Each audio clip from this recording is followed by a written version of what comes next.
Alexandre, esses atropelos, eles são acompanhados também de um linguajar, de um vocabulário próprio, né?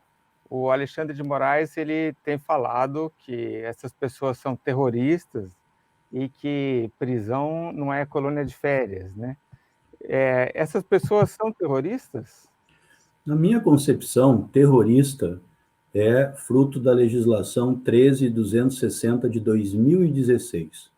Essa legislação é aplicável no caso, e lá também na doutrina se diz isso, né, nos manuais, que esse tipo só se configura por razão de xenofobia, discriminação ou preconceito de raça, cor, etnia, religião. Ou seja, não me parece que há adequação dessa figura legal no caso presente. Aqui nós estamos, de fato, em tese, diante de crimes contra o Estado de Direito, crimes contra o dano, que é contra o patrimônio, e também, em alguns casos especificamente ali, também de patrimônio, o furto, etc. E, muito eventualmente, alguma integridade física, alguma ameaça, pelo menos são os indiciamentos que a polícia tem distribuído e que eu li na internet, né, nessas tipificações. Mas volto a dizer, essas tipificações iniciais, que a autoridade policial está colocando a pessoa em liberdade, está dizendo, olha, você está sendo indiciada por esses tipos, elas não obrigatoriamente vão desaguar no final num processo sobre esses crimes eleitos por aquela autoridade de plantão. Isso foi feito de uma forma até, como a gente chama, indiciamento por tarrafa. Você coloca todos os crimes ali, somadas as penas ultrapassam um patamar de 20 anos, nas penas médias, né? E depois o Ministério Público pode até, eventualmente, arquivar o inquérito com uma pessoa que saiu de lá com esse pedaço de papel, com essas imputações. Isso não é nada definitivo, é tudo muito, muito novo. Doutor Alexandre, o tema que o Duda trouxe aqui é importante, porque na noite de domingo, quando o Alexandre de Moraes assinou a ordem, que, enfim, levou à prisão de todas as pessoas que estavam no acampamento, ao desmanche do acampamento, uma série de outras medidas, né, que foram tomadas a partir dali. A Polícia Federal começou a coletar imagens de vídeo, enfim, um monte de coisa também para encaminhar a investigação. Ele lista ali os crimes que poderiam ter sido cometidos pelos vândalos, né, ou pelas pessoas que estavam lá. E cita, assim, 3 ou 4 artigos da lei antiterrorismo, né? O ministro do Supremo. O senhor acabou de falar, uma visão de especialista, né, que tem uma incidência bem específica. O que a gente pode inferir daí? O Alexandre de Moraes vai tentar fazer uma interpretação conforme desses artigos para aumentar o sentido da lei antiterrorismo que foi aprovada? Vão tentar dar uma legislada em cima disso? Será?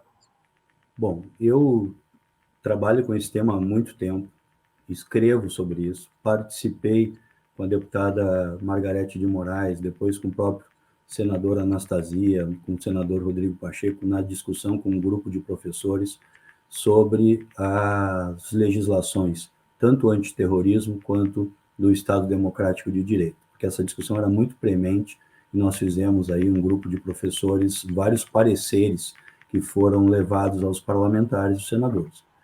Então, eu tenho convicção absoluta que não se aplica a legislação antiterror no caso específico. E o terrorismo, que seria um terrorismo político, tem inclusive uma excludente de ilicitude na própria legislação. Sempre foi uma preocupação do legislador que não pudesse capturar como terrorista aquele que se posicionasse politicamente, né?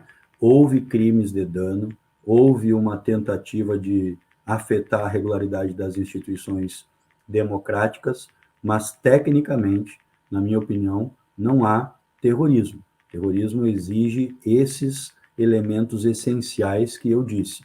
Se o Supremo Tribunal fizer uma interpretação alargada, se ele der elasticidade maior, como aparentemente parece fazer o ministro Alexandre de Moraes na sua decisão, me parece que é um erro grave, é um erro que viola um princípio de legalidade, que é um princípio de garantia do cidadão brasileiro.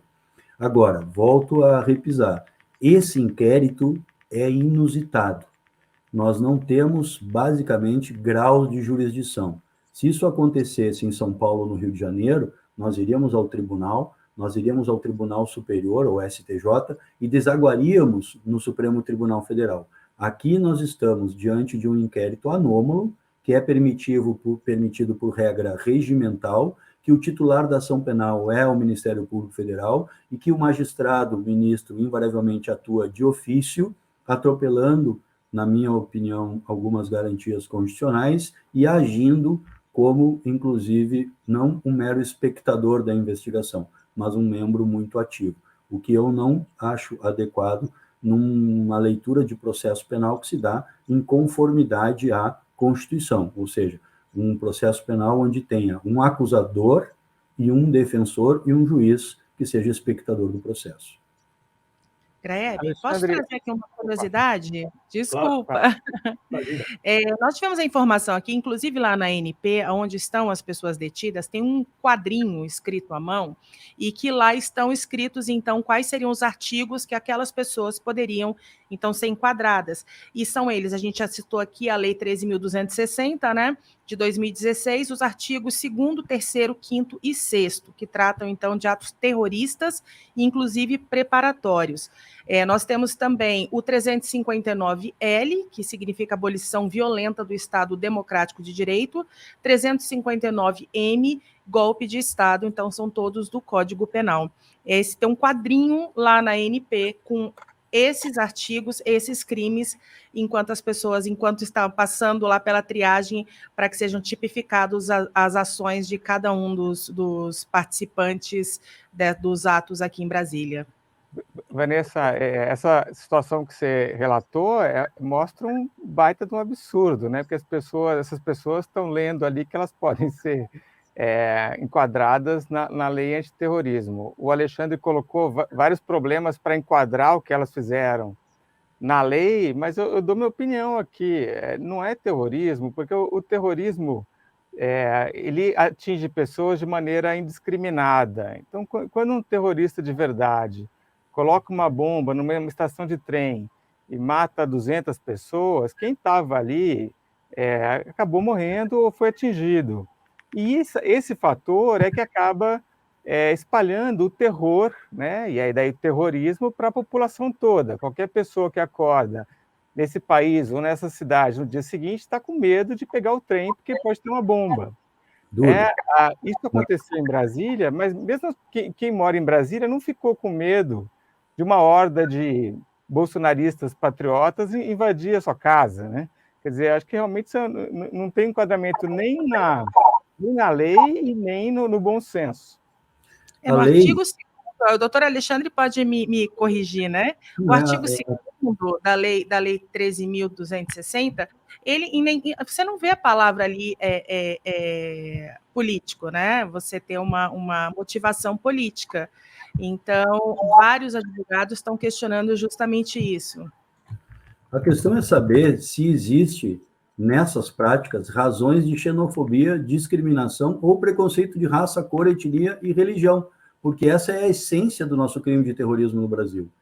Essa razão, xenofobia, discriminação e preconceito de raça, cor, etnia e religião, tem ainda que ser cometida com a finalidade de provocar terror social ou generalizado, expondo a perigo pessoa, patrimônio, paz pública ou incomunicabilidade, incolumidade pública. Ou seja, não me parece realmente que é o caso.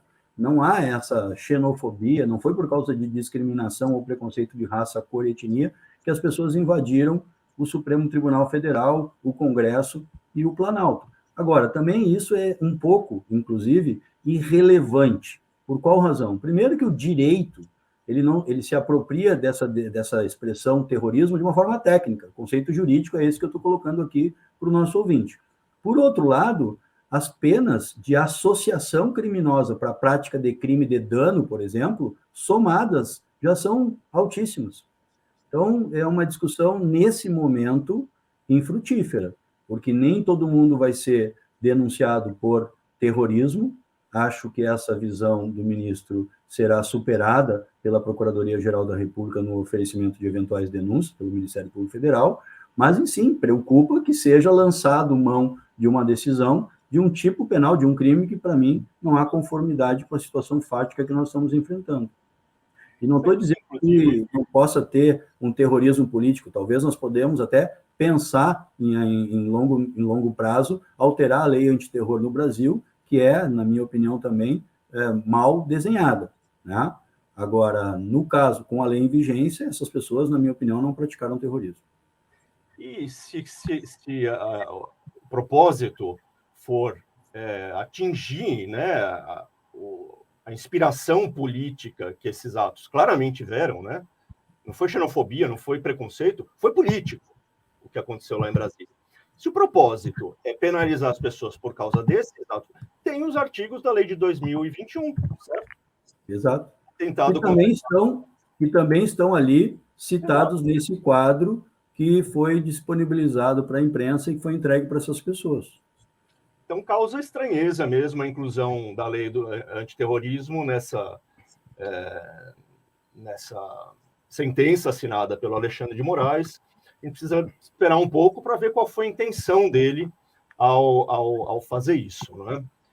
Houve uma manifestação pública hoje do ministro, que eu assisti, me parece que foi, talvez na posse da Polícia Federal, alguma coisa assim, onde ele citou expressamente essa expressão terroristas.